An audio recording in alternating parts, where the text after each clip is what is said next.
Hi guys, welcome back with me again in this channel. So in this tutorial I'm going to show you how you can delete Netflix history on TV.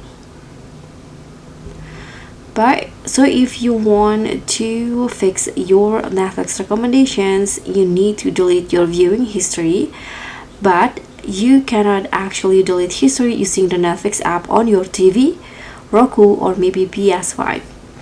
So what you need to do to delete your history, you can use the browser.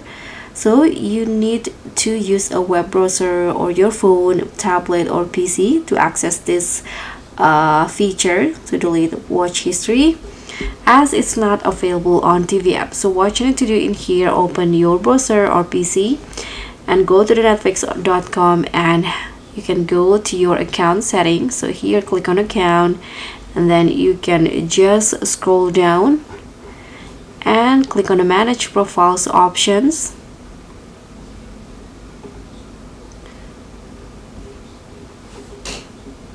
and then go to the profile that you want to delete its history. Scroll down again until you see the viewing activity. Click on that, and in here, if you only want to delete one items or movie or shows, you can just click on this icons right here. Or if you want to delete all, you can just scroll down and tap on hide all. Click on yes to hide or delete your Netflix activity and history. So guys, thank you so much for watching. That's pretty much all. Don't forget to like, comment, and subscribe. Also click on the thanks, and I'll see you in the next one.